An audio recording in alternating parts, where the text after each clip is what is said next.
Welcome back to Aarthi vlogs. இன்னைக்கு நம்ம என்ன பார்க்க போறோம்னா இட்லி சாம்பார் என்னோட ஸ்டைல்ல நான் எப்படி வைக்க போறேன்னு சொல்ல போறேன். இது ரொம்ப டேஸ்டியாவும் இருக்கும், அதே டயத்துல குயிக்காவும் நம்ம செஞ்சிடலாம். குக்கர்ல தான் நான் பண்ண போறேன். ஸோ இதுக்கு தேவையான காய்கறி வெங்காயம், கத்திரிக்காய், பீன்ஸ், உருளைக்கிழங்கு, கேரட்டு, பச்சை மிளகா, தக்காளி, கருவேப்பிலை, தேங்காய் அரைச்சி விட்டுறது, இதுதான் மெயின்.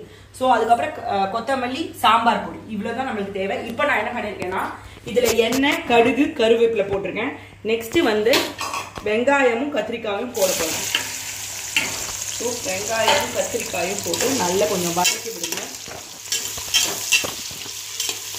குக்கர்ல இது பண்றதுனால லைட்டா வதக்கினா கூட போதும். ஸோ வெங்காயமும் கத்திரிக்காயும் வதக்கினதுக்கு அப்புறம் தக்காளி,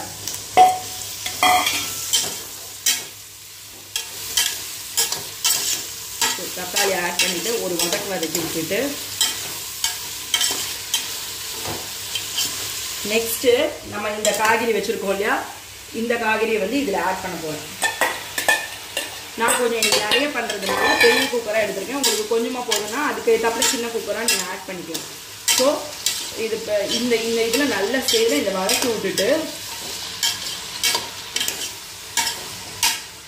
கொஞ்சம் இதுல நல்லா கிளறி விட்டுக்கோங்க.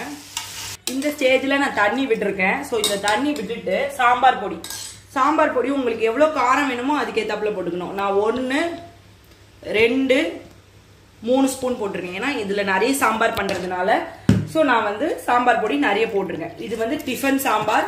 நீங்கள் மார்னிங் வேணும்னா நைட்டே காய் கட் பண்ணி வச்சுக்கணும். இல்லை காலையில் வேணும்னா நீங்கள் வந்து கொஞ்சமாக கட் பண்ணுறதா நீங்கள் காலையில் கட் பண்ணிக்கலாம். ரொம்ப இதுவாக இருக்கும். ஸோ இப்போ என்ன பண்ணுறோன்னா இந்த ஸ்டேஜில் லைட்டாக ஒரு கொதி வரும். கொதி வந்ததுக்கப்புறம் நான் நெக்ஸ்ட் என்ன பண்ணணும்னு சொல்கிறேன். ஸோ இந்த ஸ்டேஜில் நான் கல் உப்பு ஆட் பண்ண போகிறேன். இதோ இதுக்கு தேவையான உப்பை நான் ஆட் பண்ணிவிட்டு இப்போ லைட்டாக ஒரு கொதி வரணும். ஸோ நான் இப்போ உப்பு ஆட் பண்ணியிருக்கேன். உங்களுக்கு எவ்வளோ உப்பு வேணுமோ நீங்கள் அவ்வளோ போட்டுட்டு காரம் எவ்வளோ வேணுமோ அவ்வளோ சாம்பார் பொடி போட்டுக்கலாம். ஸோ இது கொதிக்கட்டும் ஒரு நிமிஷம். நல்லா கொஞ்சம் இந்த பாத்திரம் வந்து சூடாகிற மாதிரி இருக்கணும். ஸோ சூடாயிடுச்சுன்னா நம்ம தேங்காய் விட்டுலாம். ஒரு 2 மினிட்ஸ் இருங்க. ஸோ இந்த ஸ்டேஜில் பாத்திரம் சூடான ஸ்டேஜில் இந்த தேங்காவை வந்து நான் இதில் விட்டுருவேன்.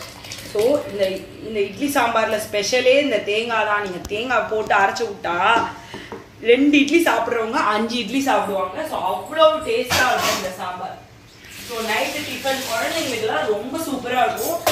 சின்ன குழந்தைங்களுக்கு கூட 1 வயசு 2 வயசு குழந்தைங்களுக்கு கூட நீங்கள் இந்த சாம்பாரை விட்டு கொடுத்தீங்கன்னா அப்படி விரும்பி சாப்பிடுவாங்கன்னா பார்த்துக்கோங்க. நான் இப்போ இந்த ஸ்டேஜில் என்ன பண்ண போறேன்னா இந்த கொத்தமல்லி இலையை நான் இதுக்கு மேலே தூவி விட போறேன். தூவி விட்டு ஒரு 3 விசில் இந்த சாம்பாருக்கு நீங்க இறக்கினீங்கன்னா அவ்வளோ டேஸ்டான சுவையான இட்லி சாம்பார் ரெடி. ஸோ இந்த குக்கர்ல விசில் விட்டுட்டு ஃபைனலா இந்த சாம்பார் எப்படி இருக்குங்கிறத நான் உங்களுக்கு காமிக்கிறேன். ஸோ பாத்தீங்களா, சூப்பரான இட்லி சாம்பார் ரெடி ஆயிடுச்சு. ஸோ உங்களுக்கு இந்த வீடியோ பிடிச்சிருக்குன்னா லைக் பண்ணுங்க, ஷேர் பண்ணுங்க, மறந்துடாம ஆர்த்தி விலாக்ஸை சப்ஸ்கிரைப் பண்ணுங்க. ஹாப்பியா குக் பண்ணுங்க, சந்தோஷமா சாப்பிடுங்க.